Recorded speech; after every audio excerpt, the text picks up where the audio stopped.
freaking first cut. Golly. YouTube, this is your mega preview pod for this week's Scottish Open. It's best bets, it's storylines, it's one and done. It's everything you could ever imagine. Hit the like button. Make sure you're subscribed. We'll jump into it right now. Welcome to the First Cut Podcast. I'm Rick Gehman, joined by Greg DuCharme. Greg, good to see you. What's going on, boys? Excited to be here. Excited for a little bit of coffee golf coming up here. So it's a good 2 weeks. Mega preview podding our first leg of coffee golf. Mark Immelman is here. Hey, Mark. How's it? I'm in my second week of 2 off. This is incredible. Nice to be with you guys. When's the last time you had 2 off weeks in a row? That wasn't the off season. It was the fall. Off season. It was the fall last year because I worked the NBC events for PGA Tour Live. So it's been a while, but good. PGA Tour Live starts at 2. Ball skills. Are you, Mark, 2:30 a.m. Eastern time is when PGA Tour Live starts this week. Are you happy that you are not on PGA Tour Live this week? I'm going to be up anyway. I'm going to be with Greg in the coffee and probably reading Kyle Poulter tweets. So yeah, I'm actually quite happy to be on my couch. Kyle Poulter is indeed here. Kyle, what do those 3 a.m. tweets look like? That could be a scary place in your brain at 3 a.m. Well, yeah. And the problem is, in my mind, the only people who are awake are the psychos, like the just psychotic people like us. So I'm only writing to those people, which is terrifying. It will be beneficial that I'll be over there and it'll be a normal time of day for me. So it won't be as crazy as usual. When are you leaving, please? Saturday afternoon. Today is Tuesday. Okay. Ooh, yeah, Tuesday. Yeah. Got it. Okay. I have some big news. We have actually, believe it or not, been nominated for the best sports podcast in the People's Choice Podcast Awards, which is incredible. We are highly appreciative of the nomination, but we will ask for just a few steps further. So if you're listening and you enjoy, please take the 60 seconds, go down to the link in the description, click on it, click on the first cut to win. It's underneath the sports category. The whole process takes like 60 seconds. And if you're watching on YouTube, there's actually a QR code that you could scan as well, because producer Jacob knows exactly what he's doing. If you want to type in the URL, if that's your thing, it's podcastawards.com/app/sign up. Again, there's a link in the description. Why would you ever do that? Kyle, can you believe that we have been nominated for this? No, I'm actually, please don't bother me. I'm scanning the QR code right now on my phone to can I vote for who nominated it? Like why did this happen? I assume do people that nominated us actually listen? I assume Jacob nominated us. I don't know. Or like the CBS podcasting network, like they put in nominations for everyone. They're like, we're nominating all our fantasy stuff and our great college football and basketball. I guess we should include the golf idiots that do this every week. Very good stuff. So head on over, give us the 60 seconds and vote. Brent Harris says he just voted. Thank you, Brent. Much appreciated. And we will roll right on here. Let's see. Oh, how about this one? We have an official PGA Tour event being played in Scotland, Greg. It's a co-sanctioned event. Scottish Open, a natural spot for the world's best to go over and prepare themselves for the Open Championship. And now they can earn some FedEx Cup points in the process. Yeah, it makes a ton of sense. I'm all for this kind of merger and setup. It makes sense for the DP World Tour. It makes sense for the PGA Tour. It makes sense for the players. It makes sense for the fans. So I think this one checks all the boxes, and it's definitely created a great field this week because the field is stacked. It looks very similar to a major, and I think it helps the Open Championship too. We get a real idea of how these guys are playing on their Scottish courses. We'll keep our eye out for somebody who can't get their clubs through the turf, and it should be great. 40-1. That just gave me horrible flashbacks. Okay, Mark, the strength of field just released 649. That is stronger than the Memorial, stronger than the Arnold Palmer Invitational. It is just below the Genesis Invitational. It'll be the 1, 2, 3, 4, 5th strongest field on the PGA Tour this year. I guess it bodes well for the PGA Tour DP World Tour Alliance, right? So when you get all these tours together, you get some pretty strong fields. I mean, it's essentially like a major championship, and I can see now why someone like an Ian Poulter would be doing everything in his power to try and get himself into field, because because the strength of field, the world ranking points available are higher, and there's a whole lot of cool reasons for you to get out there and play well. So yeah, I'm super excited. I'm glad to see that this amalgamation between the tour and the DP World Tour is working out. The PGA Tour were involved with helping secure Horizon as a sponsor for the Irish Open last week. They were obviously instrumental in bringing Genesis to this event, so it's working out well. So years to this and years to many more of these, as far as I'm concerned. Yeah, the Mark just cracked us into the live conversation. We'll get back to that in a second. But KP, this this field, it doesn't feel like a tune-up, right? Before a major championship. A lot of guys, they want to get over and play, but when the competitive juices start flowing in a strength of field of 649, this is no longer a tune-up. These guys are going to be battling it out. Well, and I think the interesting part about that, I mean, you're right. It's a sweet field, and it'll go down as probably one of the, by the end of the year, it'll be one of the 8 best fields of the year, probably maybe 9, something like that. Well, I guess including the playoffs, it'll be top 10. But when you look at the PGA Tour, they don't jam really good events right before major championships, right? Because guys don't like to play or whatever. This one feels so different in that you almost have to put it before the major that's over in that part of the world. Otherwise, you wouldn't get the guys that you're getting. And so I think it creates, as a fan, as a viewer, it creates an awesome 2-week stretch that we rarely get like on either side of a major championship. So for me, it's almost like the location of it sort of like coerces guys to play in it, which is maybe that should be used more in the future for the PGA Tour. They don't have a lot of other like leverage points like that, but I love the way that they've used it, and I love the feel. I mean, it's what everybody in the top 15 except for Rory, which is just extraordinary. I mean, it's really, really good, and it'll be fun to watch. And I got to say this for our fans over from the United Kingdom or Great Britain, whatever you want to call it. They've got such an awesome run of events here through the summer, where you got Wimbledon going on right now. Wimbledon finishes, Scottish Open is around the same time. Then, of course, you've got the Open Championship next week.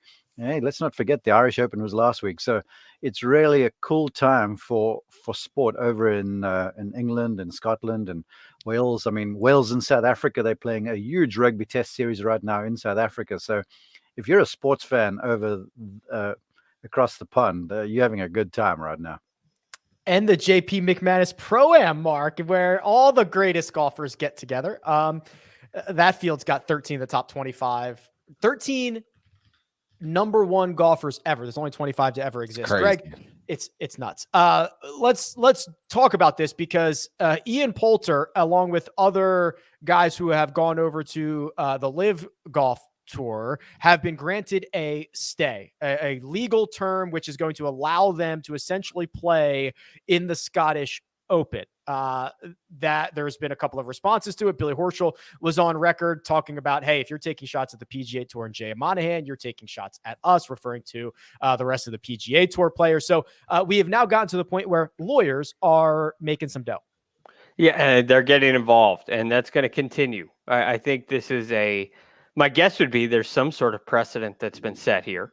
Although it's not in the United States, it's definitely a precedent, and it'll be used going forward.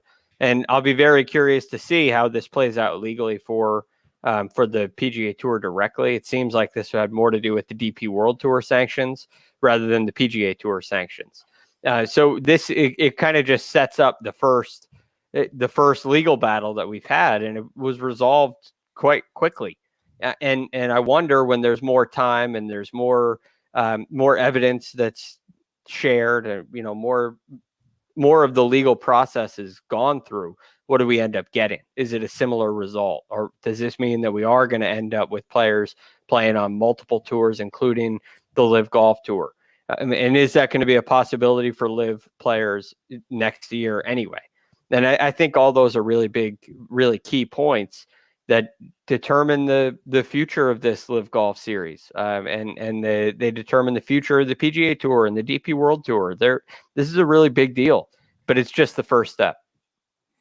I think I've been a little surprised that it's been the European Tour that has seen players sue rather than. I think going into all this, I thought it could be and probably would be the PGA Tour side, but I do think the obvious reason for it is you've got so many more guys on the European Tour side that really need those events to get into majors.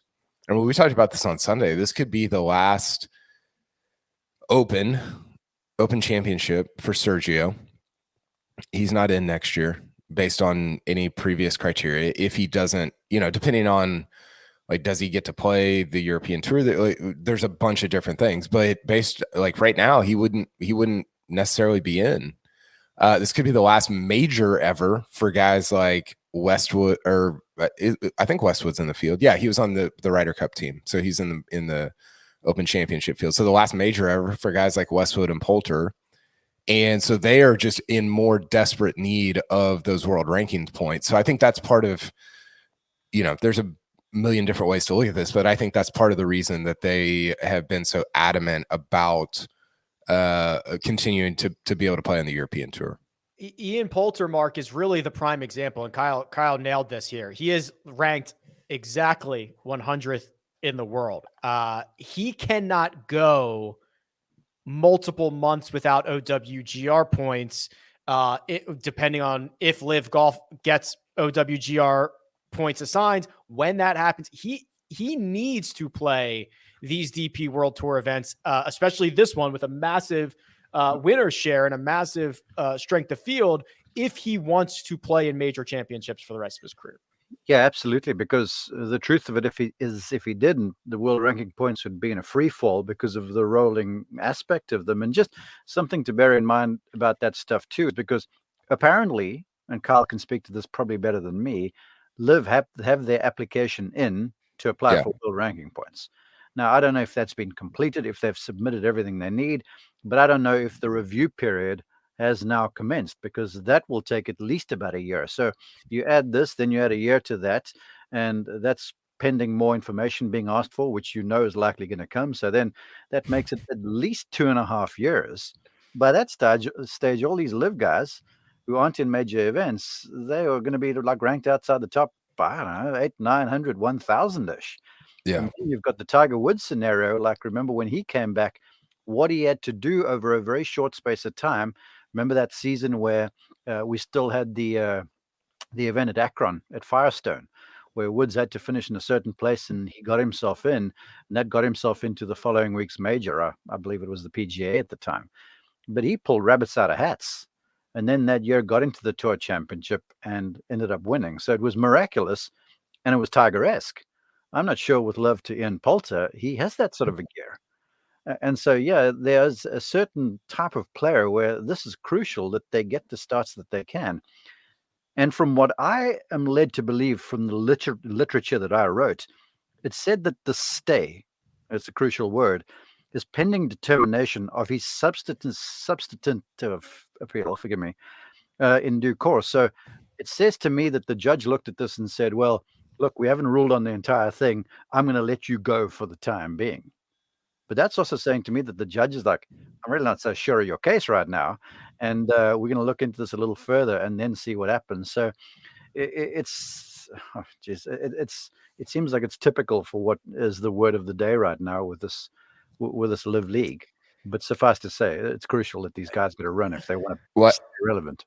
I think what's interesting, Rick, and I'll throw it back to you, but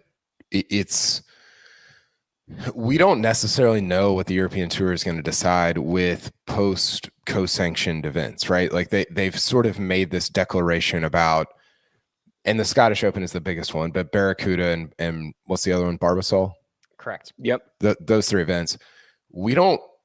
Guys played in the event, or was it in Germany last week? Sergio played in that event. And this was after playing in, or I guess that was 2 weeks ago, but this was after playing in the first Live event. So I'm fascinated because the European Tour, the PGA Tour has been very clear and very adamant.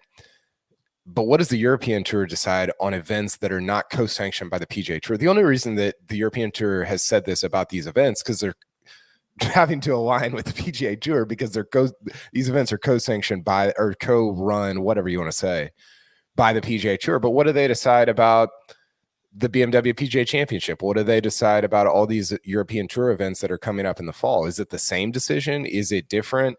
They've said that they're going to double the fines every time guys play in a live tour event, which is sick because it's going to be like in the billions in very, very, very quickly. That's crazy. So I don't know.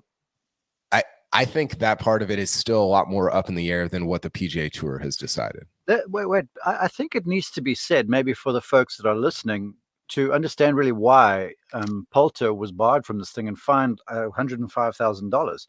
He did not apply for a release to play in the live event in London. Right. We didn't get the release. So he has broken the rule because you're supposed to, even for that, apply for the release, which he didn't. He said that he didn't understand what was necessary and basically pleading ignorance or the fifth, whatever you want to call it. But he's like, well, the tour is like, well, you didn't apply for the release. You essentially contravened our rules. And so this is the ramifications. And now it's going deeper because now it's going to get tangled up in court. That's what we're getting into. Yeah, if you want to know how quickly doubling fines adds up, you double a penny, it's like 23 times, it'll get you to $1 million. So it'll add up quite quickly on that side of things. Greg, Mark is right in the fact that this stay is not a legal resolution. It's just like they can't punish you for now. We'll continue to look into this and figure it out. Yeah, and there's a lot of comments in the chat leading to that as well. So that makes a lot more sense because well, I guess this in particular ruling, not a legal decision, but this decision was made rather quickly. So that makes a lot more sense. And I think that's a big deal. Another comment in the chat says, hey, if they clearly had no case, it'd be thrown out at this point, and it hasn't. So that means that there is a real case here. And I think we've known that from the start, where this is something that's very controversial. If you read lawyers, you read legal experts who have written about this, and you can see both sides of the argument. And I certainly see one side through my own eyes, non-lawyer, uneducated in that realm of those eyes, but rationalizing my way through it, I get to one conclusion. But there are a lot of lawyers who get to another conclusion. And so I'm sure that there's going to be some pretty lengthy battles in court. And the really interesting thing is the use of a stay. And if the we'll wait and see aspect is that they can play.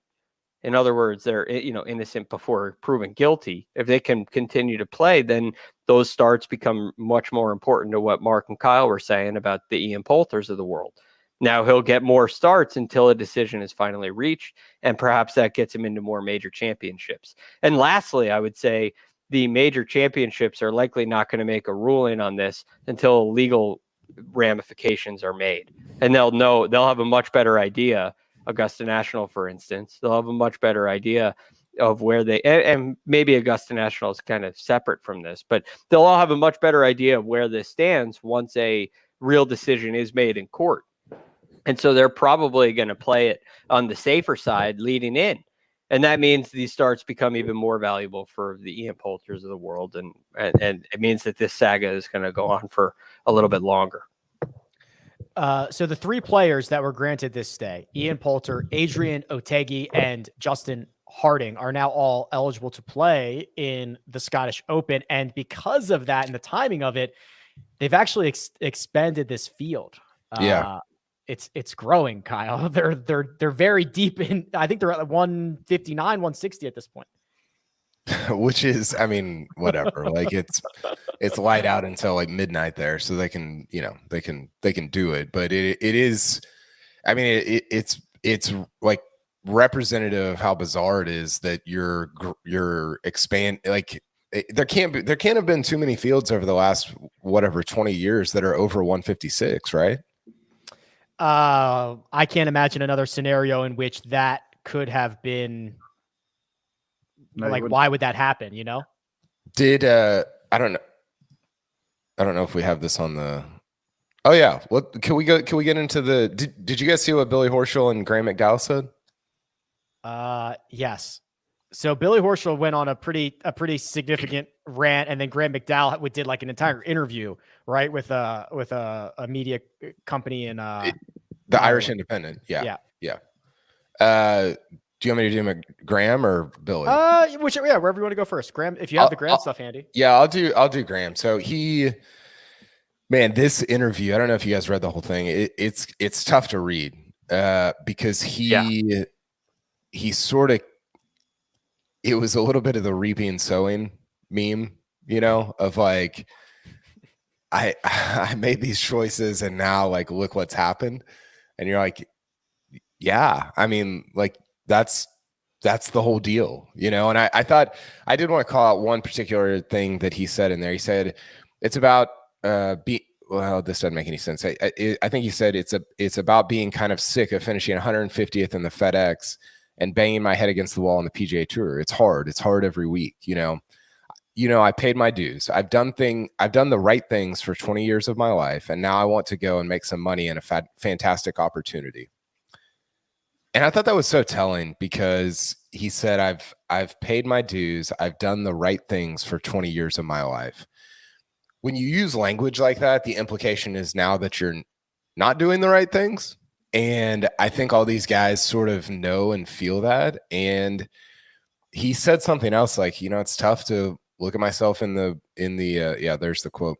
It's tough to look at myself in the mirror every day. And you're like, man, this is like, he is more self-aware than most of these guys that have gone to the Live Golf League. And I think it's tough to watch him try to reconcile everything out loud in ways that other guys are trying to do internally. And that was kind of my takeaway from what he said. And people should go read the transcript. It's super interesting. But I agree. Go ahead, Mark. I was just going to say the truth of it really is that, look, to every decision, there's a consequence. And the immediate consequence of this thing, you read Pat Perez, you're like, oh man, it's freaking awesome. The money's hit my account. It's just incredible. I mean, God bless everyone involved kind of thing. And my family this, my family that. But when you get to spend some time alone, if you've got one iota of a conscience, it's going to start to work on you. Once again, we had friends over last night and around the fire pit in the evening. The question to me was, so what happens when they call you up? If they call you up. And even now, I've not been made a pitch to go and call golf for Live. But even now, I can feel my conscience and my moral North Star, to use the Carl's vernacular the other day, is challenged. And you have to be able to be okay with yourself. Now, if you've got no conscience whatsoever, and certain names for me pop to mind, then you're like, whatever, it's fine. But then if you have just anything, it's going to work you. It's going to work you so hard, and each day it's going to double down because, it's the mind is a battlefield. And when you're at the highest level of the sport, even if you're 150th, the mind is the biggest weapon you have. You can tell me about long drives and stuff all you like, but if your mind is flimsy, you got no chance. And this, what Graham's saying there, I'm glad we share this because this is a real part of professional sport.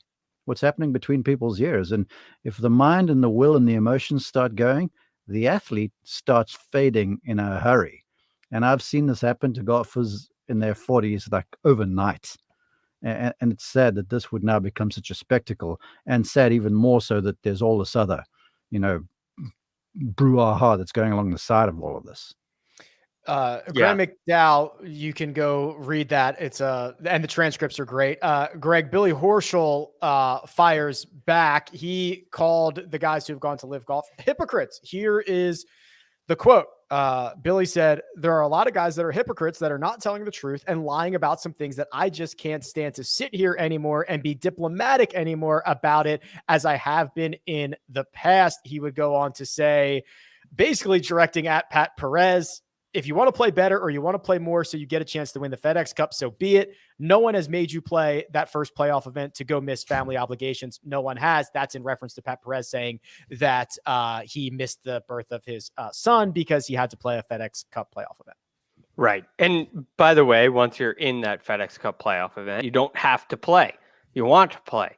You don't have to play when you're not in it. You don't have to play when you're not in it, but you still have your card. Right. Yes, I can make the argument that, hey, if the Wyndham Championship is coming up and I got to finish inside I got to make the cut to make the playoffs. And so I got to do that to keep my card for next year. Okay. Well, there are certain people that would say I need to have my job to raise a family, all that. But he did, there was nothing that made him have to play.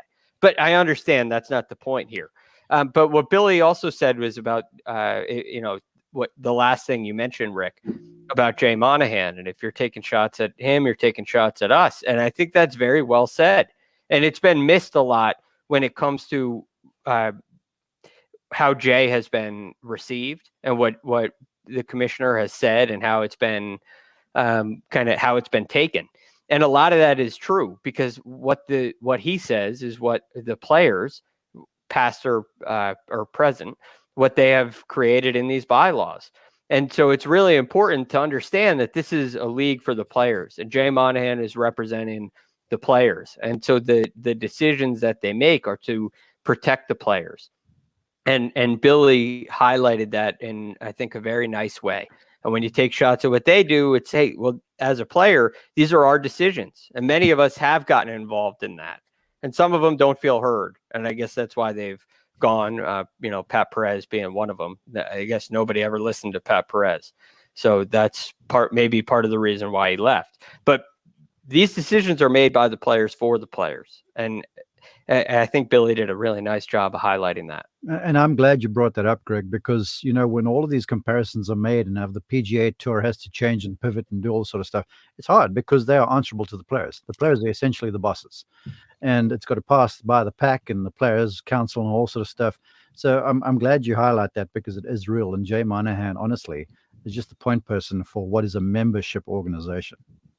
Yeah. And that to me was the sort of biggest thing in all of this. And while I do think that, we're going to do this podcast, there's a million things I wish the PGA Tour would change.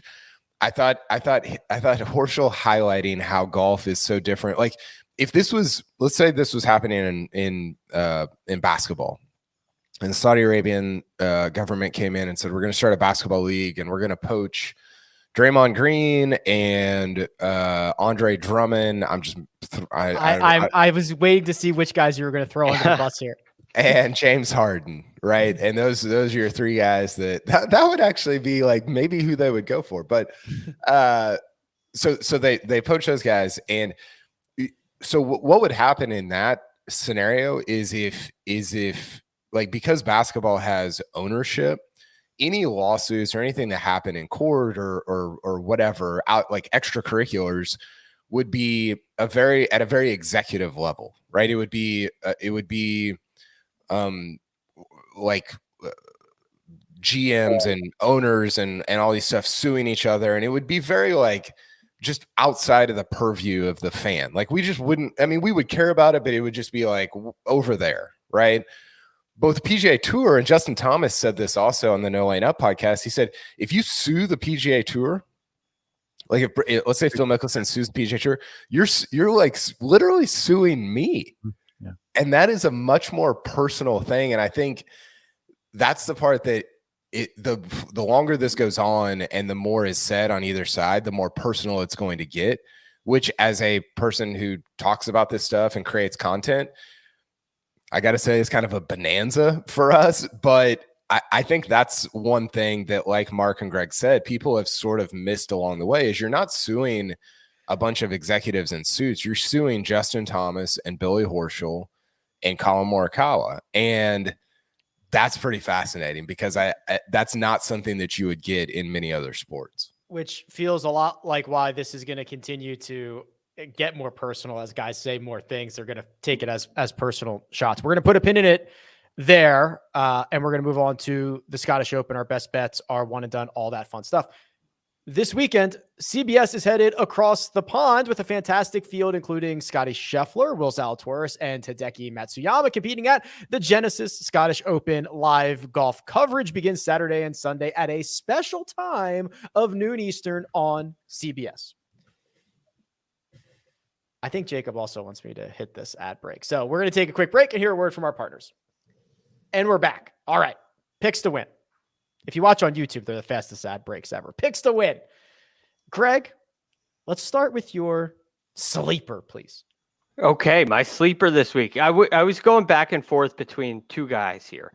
And ultimately, the decision was the gut versus the data, if you will. And I ended up going with the data. We'll see how that plays out. But I went with Keith Mitchell. And Keith Mitchell, to me, is doing something very cool over the last 4 events with the putter. I believe putting and driving are two very important things. And on rickrungood.com, Andy did a great little breakdown on the golf course. And I couldn't agree. I agree with everything that he said. I think the golf course offers opportunity to hit it really far, and it puts a lot of pressure on your putting as well. And these are the two areas Keith Mitchell really excels in. So I think this is going to be a chance for him to go across the pond and perform on the international stage. The other thing I really like about him is the recent finishes have been getting progressively better as well. You have the 18th at the Memorial. You have a tied 7th at the Canadian Open, tied 6th at the Travelers. And these aren't necessarily types of golf courses you would expect Keith Mitchell to do really well on. I picture him to be a guy who plays great on difficult setups. But at both the RBC Canadian Open and the Travelers, these are more birdie fests, and he's done a great job. So I love what I'm seeing out of Keith Mitchell, and I think he continues it on a perfect golf course for him at the Scottish Open. 65-1, same odds as my sleeper, Mito Pereira, who's missed 2 cuts and basically gained strokes in both of them. Hard to do. He's not playing as bad as those missed cuts would indicate. Kyle woke up and shows violence. Kyle, who is your sleeper, please? Ian Poulter, 100-1. Of course it is. Wow. Are you just trying to manifest this? Yes, yeah. He's just gaslighting the whole thing. For sure. But also he's finished T14, T6, and T4 in his last 3 starts here. So granted, the field has not been nearly what it'll be this year, but yeah, I 100-1, 3 straight top 15s, 2 straight top 6s. I'm in. Let's do it. Let's create more controversy. 2 straight top 40s on the Live Golf Tour. If that. Okay, listen, I don't need your negativity here. Sorry. Just facts, just stating facts over here. Mark, you also found yourself a 65-1 golfer. Who is it, please? I did. No data here. Just kind of recognizing that the guy's a heck of a player and he's in Scotland. And I'm married to the daughter of a Scotsman, and the Scottish people are a proud race. And the last time a Scotsman won this event was in 1999, and that was Colin Montgomery. And Bob McIntyre, he's won the Scottish Boys Stroke Play. He's won the Scottish Youth Championship. He's won the Scottish Amateur. So if he wins the Scottish Open, he's essentially done everything that you can in Scotland. And he's played well at the course before. He knows the the Renaissance Club well. And I just have a sense that the guy is going to play. He's going to be comfortable there. The play sort of suits him. He plays links golf well, and he'll get himself into contention. And then he'll be carried around by that Scottish fans for the entire weekend. So I have a sense you may see him near the top of the leaderboard Sunday afternoon. The Scottish fans travel well, and they won't have to travel this week at all. That is Mito, Keith Mitchell, Ian Poulter, Robert McIntyre. Top 10 locks. Mark, we're going to snake this, so I'll stay right here with you. Your top 10 for this week's Scottish Open, please. Yeah, he's low-key sort of putting together a very sound season for not having won, Fleetwood. He too plays links golf well. Finished runner-up in the Open to Shane Lowry at Port Rush. He grew up in Southport. And Southport and Ainsdale is one of the great links golf courses of all time. It's right up the road from Royal Birkdale. Tommy Fleetwood has hosted the Betfair British Open over there, so he loves the format of the game. He's played this golf course nicely too, finishing runner-up here recently, and I think top 25 one other time. So I looked at Fleetwood, who's striking the ball real well, and he hits a heavy sort of a ball flight, so it cuts through the wind. So I'm like in a place where Fleetwood now can parlay some of these good numbers he's putting up and contend for a big title. Tommy Ladd plus 350 to finish inside the top 10. I went with Max Homa, who is just that dude. Greg, he's figured it out. He's figured out the short game stuff. When he putts well, he generally wins. I'm in on Max at plus 550 to finish inside the top 10. Where are you going? I'm going to Sam Burns. Again, it sticks with a similar theme to Keith Mitchell, and Burns is probably an elevated version of Keith Mitchell as far as their strengths are concerned, because he's a much better iron player. But the thing about Sam Burns is, of late, he's been struggling with the driver a little bit, but not with the distance. Like, we know what his club head speed is, and he's averaging over 308 yards off the tee on tour this year. And I think this setup is going to bode well for him. It's going to give him a little more opportunity, a little more width in the fairways, and he'll be able to take advantage of the driver a little more. And then on the greens, he's a fantastic putter. He's gained strokes in 9 of 10 recent events. And I think that is a really strong aspect for a Sam Burns. And I'm not at all worried about the miscut at the Travelers last week. I think he bounces back, and you see Sam Burns in contention this week. Well, he's already bounced back. He's having himself a day at the JP McManus Pro-Am. He's back, baby. Plus 330 for Sam Burns if he can finish on the first page of the leaderboard. KP.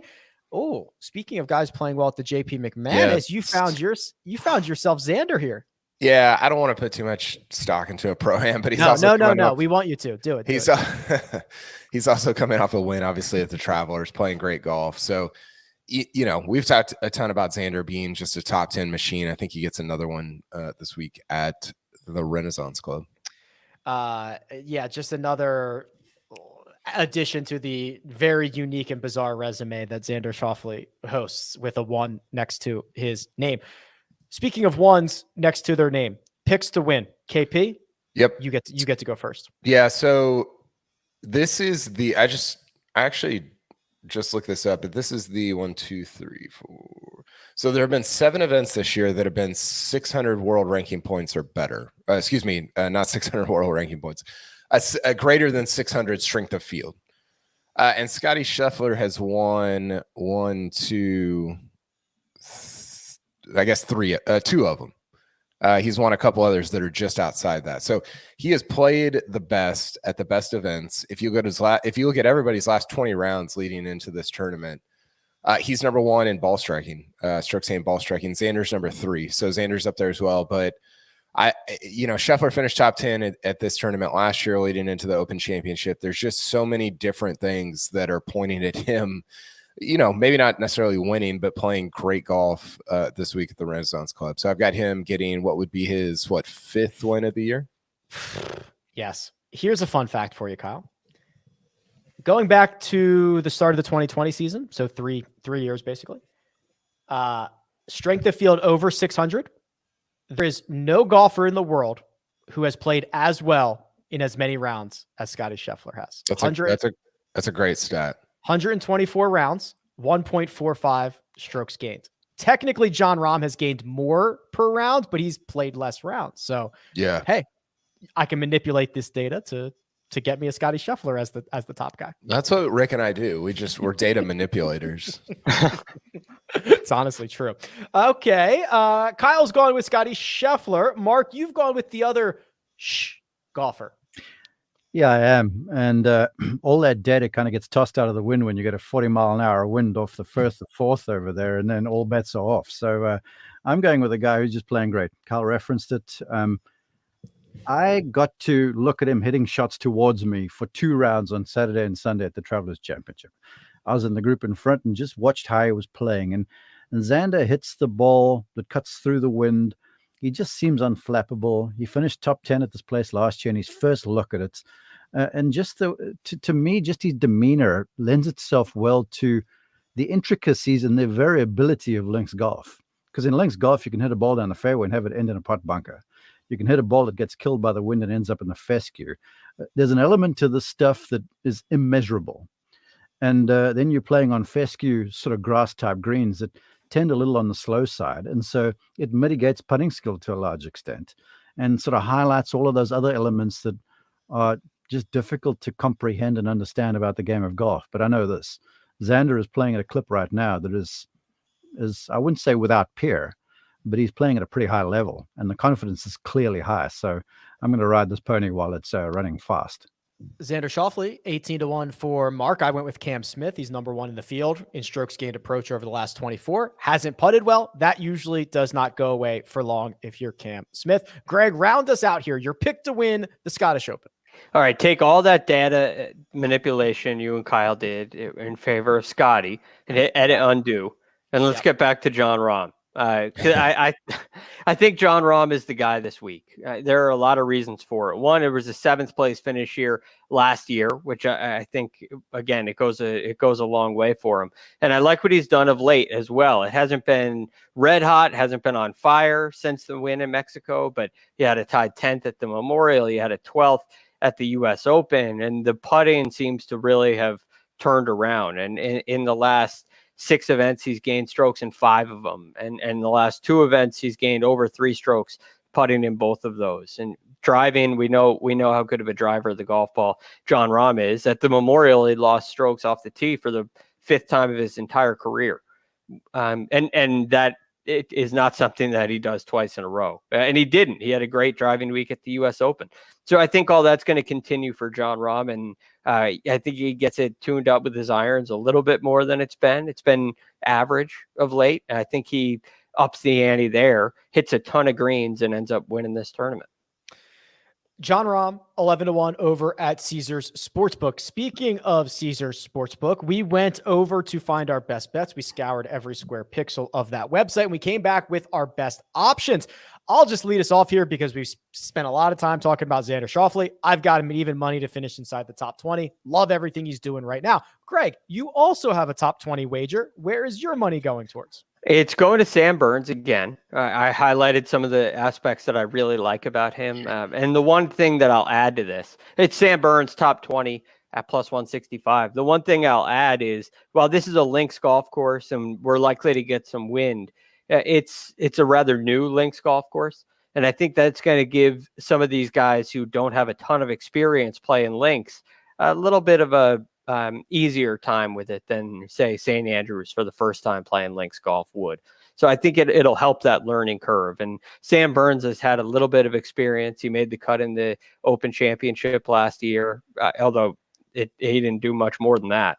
But he did make the cut. He's got a little experience. I think he turns it up this week and maybe even into next week.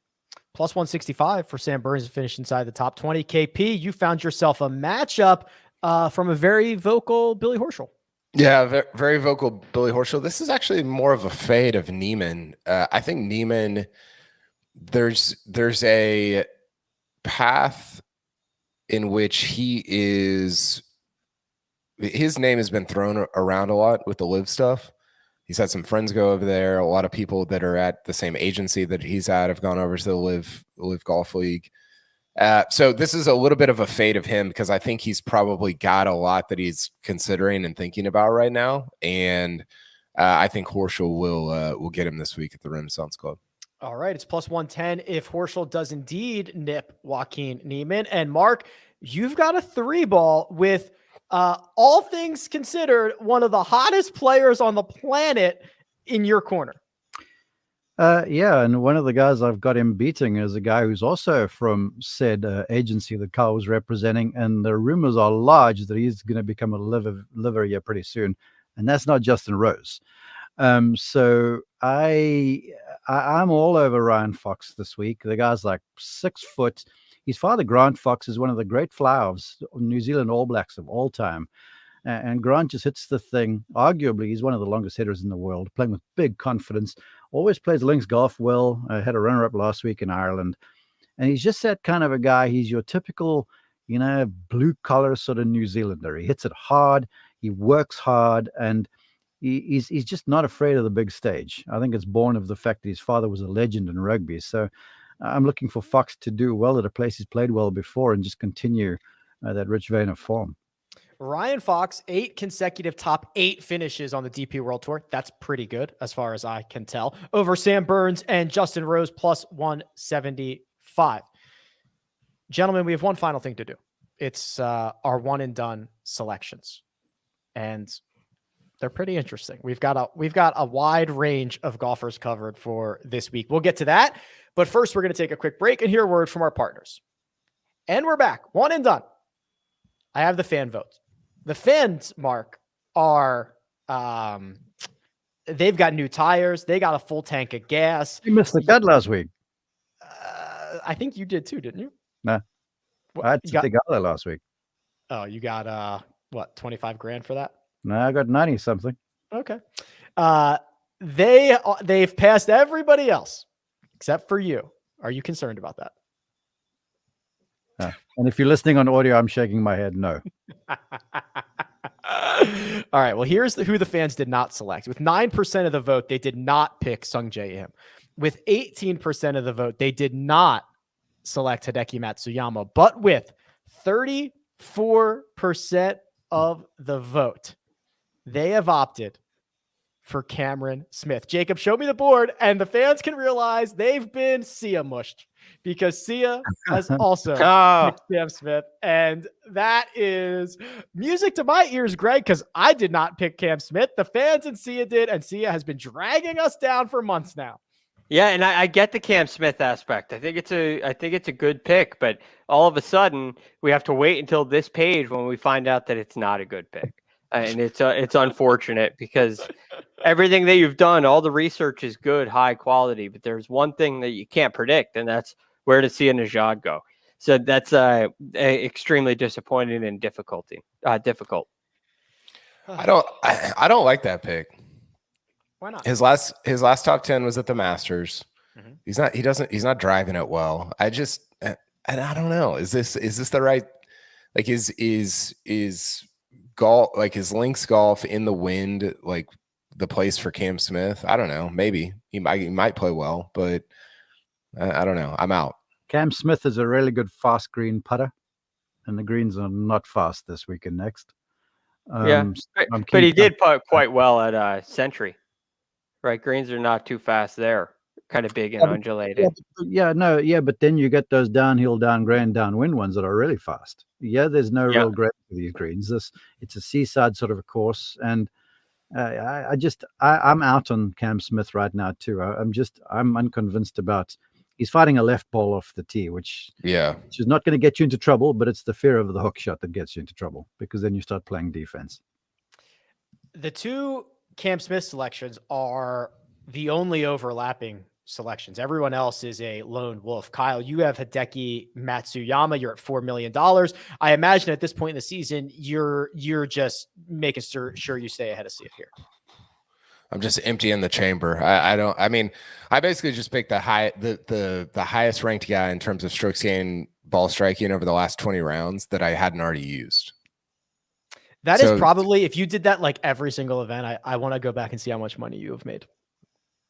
Maybe that should be my strategy from the jump next year. But I don't even really love Hideki this week, but that was just the strategy that I was going off of. I went with Ryan Fox. Mark gave us some insight on Ryan a bit earlier. Also, there's this weird, like, he is getting an insane level of respect from sports books. And I'm just going to assume they know something I don't. I mean, he's been great. He's got the awesome finishes. He made the cut at the PGA Championship, missed at the US Open. He's been dominating the DP World Tour. I'm just going to roll with him. I've got 5.8 million. Greg. Keith Mitchell was a staple earlier for you, and you have decided to use him here in your one and done. Yeah, and again, I know this event has a really strong field, but the ammunition that I have left is not very strong. So I'm trying to kind of hold out for next week's Open Championship and go with a guy that I'm not going to miss for any of the remaining events this season, but I think this should be a good spot for him. And it's kind of a safe play heading into next week, but I do believe in the strategy, right? The strategy that I've based all my picks on is driving and putting. And I think Keith Mitchell embodies that. And I'm hoping that putter stays hot and continues this week at the Scottish Open. Jacob is just $32,000 ahead of Greg and just $400,000 behind Coach. So Jacob, you're in quite a good spot here, and you got a big dog. You use Xander Schauffele, who I'm stunned you even have available. Yeah, I mean, I guess I was sort of thinking maybe we stash him for the Tour Championship, but like Mark mentioned, I mean, he's playing hot. You got to get on the pony whenever you can. So, Mark, I'm going to hop on that pony with you. I hope there's room. Fun, buddy. Giddy up. Yeah. Usually, the more people that hop on that weighs it down, slows down the pony. But I think I've met Is Mark. do people say that you got to hop on the pony whenever? I have you never heard that in my entire No, life. that popped in my head and I just said it, Cal. It's kind of how I broadcast too. Yeah, you can really get away with anything if you say it confidently. Just Yeah. like, hop or with a great accent. Yeah, That helps. goes a long way. Coach went with the Scottish kid, Robert McIntyre. That is Bobby Coach Mack. 7.1 million. He's 1.2 behind the fans and 400,000 clear of Jacob. The fans, as we mentioned, mushed with Cam Smith. Congratulations on your 0. Mark, you will hold court at the top with Tommy Fleetwood. Yeah, I at the beginning of the season, I penciled in 4 guys for this event. The one was Robert McIntyre. The other one was Tyrrell Hatton. Ryan Fox was one, and then Tommy Fleetwood. And I was talking with Jacob on the phone this morning, and he was helping me navigate the list of who had picked where. And I just settled on Fleetwood. Just all of his numbers are consistently solid. I love the way he hits the ball in the wind. And as I say, the weakness in his game, really, to me, when I've watched him play, is he hasn't made any of that sort of mid-range kind of 15, 20-foot length putt very often. Where this week, I expect you're not going to see a whole bunch of that stuff. And it's just about holding out and striking balls well and keeping balls out of the fescue and stuff like that. So Fleetwood, for me, he's great around the links. I've seen him play in the wind before, and it's impressive. Fleetwood hitting irons in the wind in Scotland is provocative. It's the hair good blowing in the stuff. breeze. Yeah. It's phenomenal. I do worry he hasn't driven it that well recently. Maybe hopefully that changes because I'd love for him to be in the mix. But again, here's the thing. This is where links golf is different to what you guys are talking about, because like in the crosswind, you tee the thing down, and if you watch him every swing, now I'm going to sound golf geek on you, but every swing he makes is into that 3/4 style follow through. So it's just a big body rotation, very little club face movement.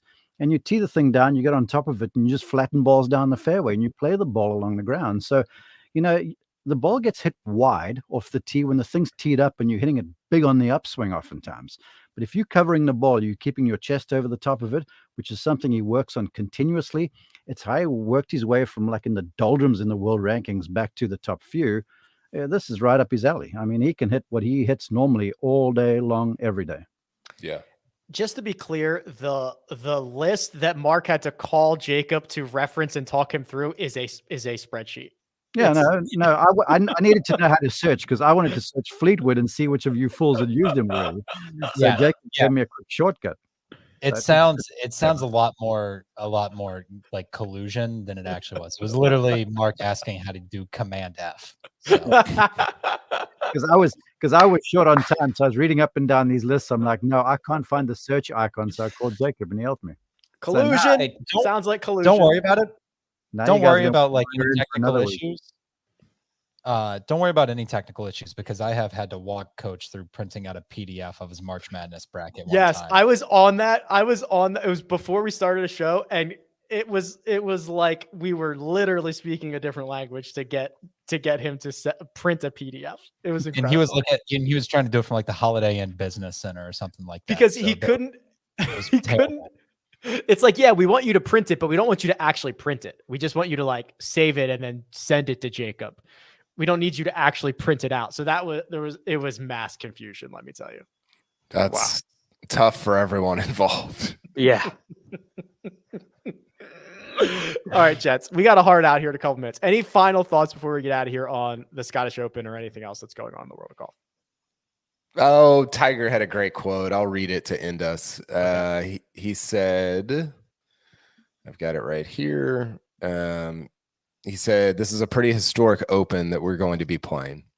I'm lucky enough to be part of the past champions that have won there and want to play there again. And I don't know when they are ever going to go back while I'm still able to play at a high level.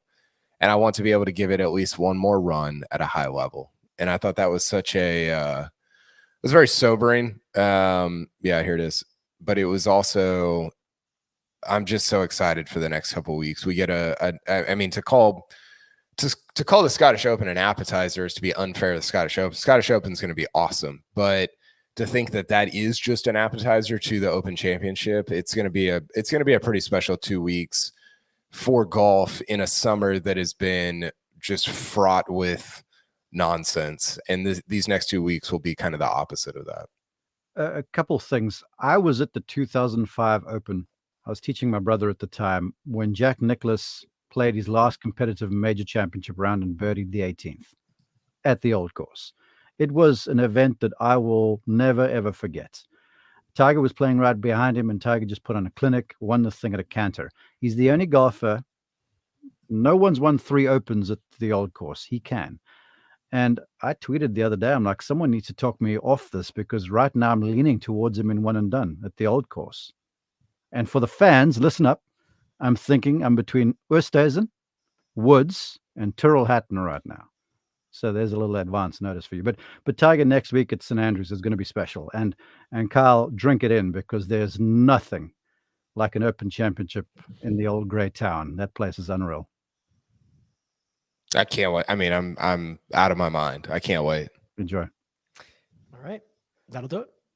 Big thanks to producer Jacob, does all the hard work behind the scenes at Jacob_Hallex. Greg DuCharme available on Twitter at @TheRealGFD. You can find Mark Immelman at Mark_Immelman, and you can tweet all your complaints to Kyle at Kyle Porter CBS. You can find me at Rick Run Good. This has been The First Cut. We'll catch you next time.